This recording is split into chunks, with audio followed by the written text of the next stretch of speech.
1988 पासून स्वातंत्र्यदिनी मांस विक्री बंदीचा निर्णय घेतला गेलेला होता। मात्र शाकाहारी मांसाहारी ज्याला जे खायचं ते खातील असं मुख्यमंत्र्यांनी म्हटलंय। ठाकरेंच्या मुख्यमंत्रीपदाच्या काळात सुद्धा मांस विक्री बंदच होती असं सुद्धा मुख्यमंत्री फडणवीस यांनी स्पष्ट केलंय। छत्रपती शिवाजी महाराज युद्धावर गेले, ते काय वरण भात तूप खाऊन त्यांचे मावळे लढत होते का? ते मांसाहारच करत होते चांगल्या प्रमाणात। पेशवेसुद्धा मांसाहार करत होते, बाजीराव पेशवे। त्याशिवाय युद्धावर लढता येत नाही। आता सीमेवरचं सैन्याला सुद्धा मांसाहार करावाच लागतो ना।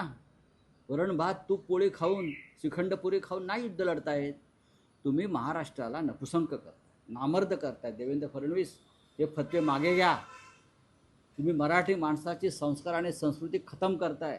अनेक महानगरपालिकांना मी विचारलं की तुम्ही का असा निर्णय घेतला, त्यावेळेस त्यांनी 88चा GR मला पाठवला आणि त्यांनी हे देखील पाठवलं की दरवर्षी ते अशा प्रकारचा निर्णय घेत आहेत।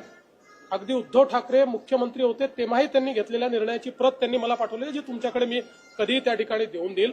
शेवटी सरकारला कोणी काय खावं हे ठरवण्यात काही इंटरेस्ट नाही। आमच्यासमोर खूप प्रश्न आहेत। त्यामुळे मला असं वाटतं की विनाकारण 1988 साली घेतलेला निर्णय आणि आज मात्र त्याच्यावर अशा प्रकारे वादंग तयार करायचा जणू काय आमच्या सरकारने निर्णय घेतला आणि काही लोक तर इथपर्यंत पोहोचले की ते शाकाहारी खाणाऱ्यांना नपुंसक म्हणायला लागले, इथपर्यंत लोक पोचायला लागले। तर हा मूर्खपणा बंद केला पाहिजे। लोकशाही मराठी ऐका, पहा, जागरूक रहा।